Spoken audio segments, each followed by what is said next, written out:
Nesse domingo a gente vai falar sobre fundos imobiliários. Sim, esse foi o assunto mais comentado essa semana, justamente por conta do impasse da CVM com o Maxi Renda e muita gente falando, que a indústria de fundos imobiliários simplesmente iria sucumbir, iria acabar. Mas eu não quero falar somente sobre isso, porque eu quero trazer a resposta para uma pergunta que sempre chega no meu direct lá no Instagram. Bea, quanto eu preciso ter investindo em fundos imobiliários para receber, sei lá, R$1.000, R$2.000, R$3.000? E aí eu fiz uma planilha que inclusive eu quero compartilhar ela com vocês lá no meu canal do Telegram, que eu vou deixar o link aqui na descrição, mas a gente vai entender como que funciona tudo isso, quanto você precisa ter, fazer algumas simulações, depois você entra lá no grupo do Telegram, pega essa planilha e faz a brincadeira aí com base na sua carteira de fundos imobiliários, tá bom? E claro, também vou comentar um pouquinho, sobre esse impasse da CVM e do Maxi Renda, até mesmo pra gente entender o porquê a indústria de fundos imobiliários não morreu e o porquê, infelizmente, muita gente acabou se desesperando meio que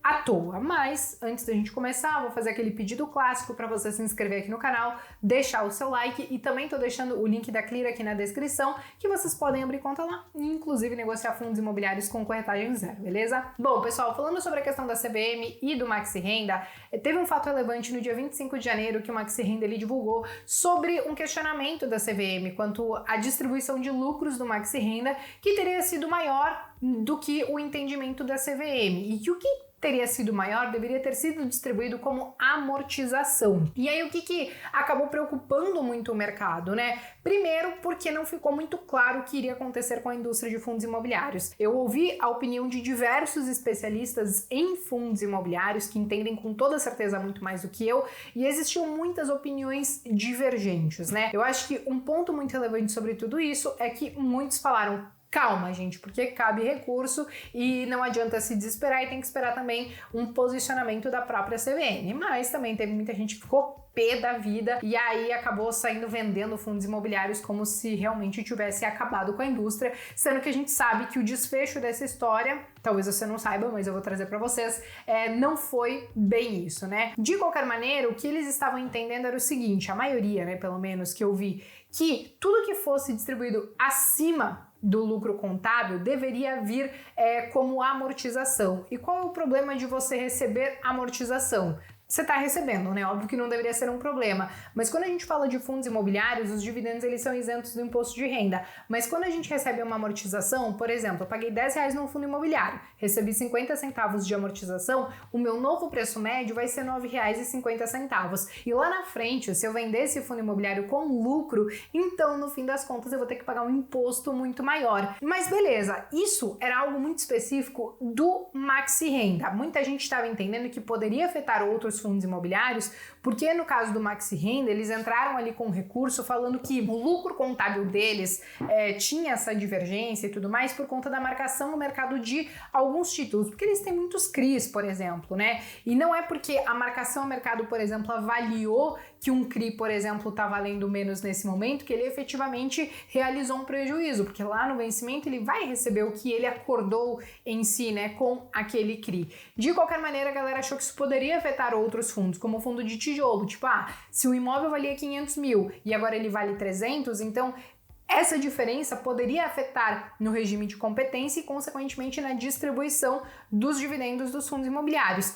Mas não é isso que vai acontecer, tanto que a CVM ela trouxe um esclarecimento sobre tudo isso, que é esse que vocês estão vendo aqui na tela, e ela deixou muito claro que os fundos imobiliários têm discricionariedade para definir os valores a serem distribuídos aos cotistas. Entretanto, ao apresentarem suas demonstrações financeiras, elas devem reconhecer adequadamente a segregação dos valores distribuídos entre rendimento e amortização de capital. Então eles precisam deixar claro lá na contabilidade o que é cada coisa. E uma outra coisa muito importante, na segunda parte do comunicado é a seguinte: a CVM ressalta que ainda que os administradores calculem os valores a serem distribuídos com base nas disponibilidades de caixa do fundo, a contabilidade ela é regida pelo regime de competência. E aí é claro que se tem algum fundo imobiliário, alguma administradora de algum fundo imobiliário que queira recorrer a essa decisão, porque talvez esteja operando de forma muito parecida com o Maxi Renda,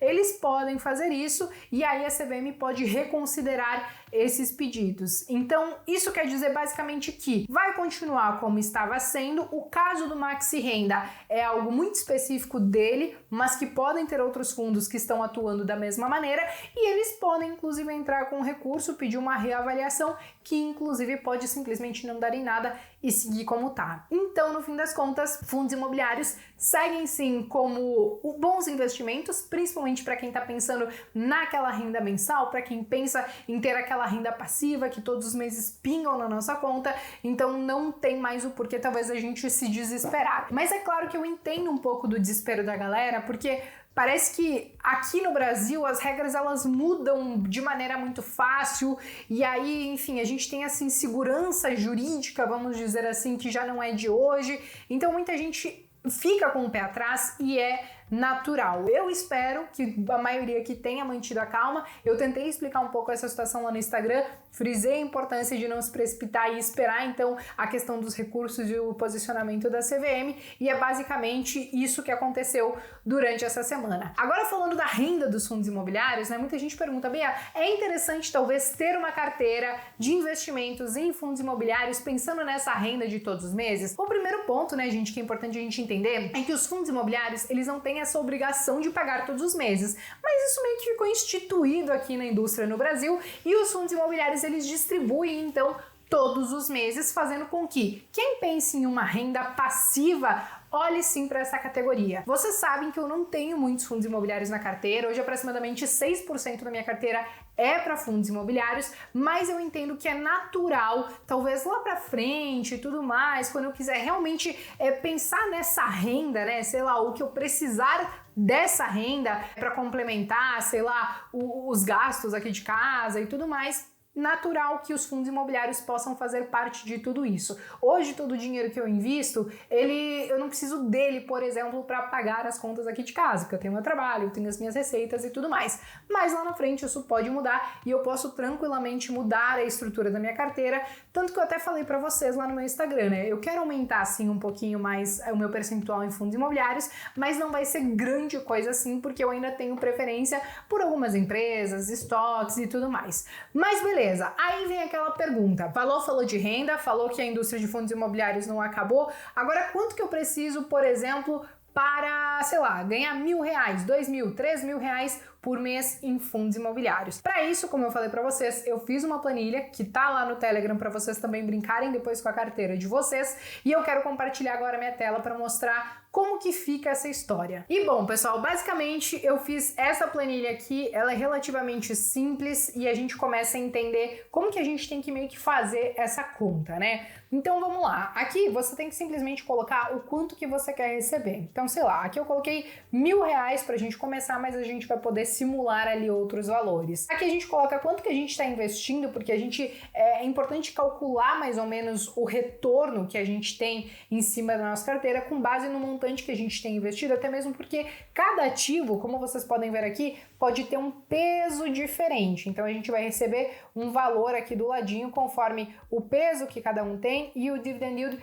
também, tá? E aí, aqui eu tenho um resultado já de quanto que eu precisaria ter investido. E isso é uma conta relativamente simples, porque a gente precisa só fazer uma média ponderada da nossa rentabilidade aqui. Aqui, quando vocês forem brincar com a planilha de vocês vão colocar aqui o ticker, né, de cada um dos fundos imobiliários, e aqui você só vai precisar preencher, então, qual foi o dividend yield, então, desses últimos 12 meses. Aqui eu considerei dezembro de 2020 até dezembro de 2021, tá, gente? Não tô considerando agora janeiro. E aí você simplesmente coloca isso, tá? Você vai preencher o ticker, vai preencher o dividend yield, vai colocar o peso que cada fundo imobiliário tem aí dentro da sua carteira, vai colocar o quanto você quer receber e o quanto você tem investido, e aí você vai chegar nesse resultado aqui, então, de quanto você precisaria ter. Para você receber R$1.000, você precisa ter um pouquinho mais de R$137.000 investidos. Vamos supor que você queira subir essa régua e que você queira receber, por exemplo, R$5.000, que essa seria uma renda interessante para complementar aí as contas da sua casa.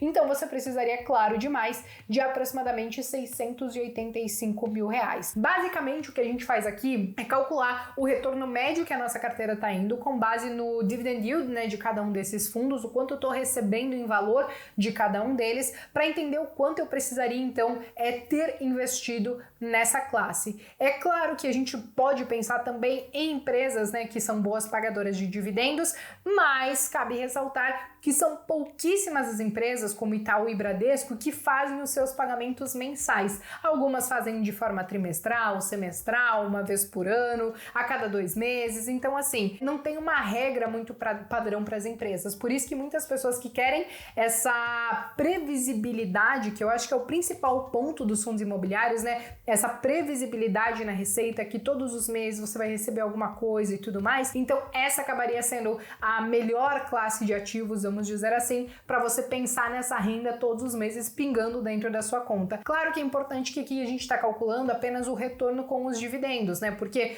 pode sim existir uma queda nas cotas, e aí você pode ver ali uma queda no seu patrimônio e tudo mais, mas o importante é você considerar o dividend yield para aquela renda que você vai receber todos os meses, beleza? Então, basicamente, dentro dessas simulações, seriam mais ou menos esses os valores que vocês deveriam ter investidos. Claro que aqui eu estou considerando uma rentabilidade média da carteira, né, de 8,75%, mas tem algumas pessoas que se dedicam muito mais para os fundos imobiliários e conseguem ter aí rentabilidades maiores, de 10, 12%, e aí, claro que, consequentemente, se você tem uma rentabilidade média maior ali por ano, você também precisaria ter um valor menor investido. Mas aqui eu não quis nem ser muito otimista, nem muito pessimista, quis ficar ali no meio do caminho, porque eu acho que aqui a gente consegue conversar melhor com a realidade de muitas pessoas, né? Porque para você conseguir uma rentabilidade muito mais alta do que isso, com certeza você tem que acompanhar mais de perto a indústria de fundos imobiliários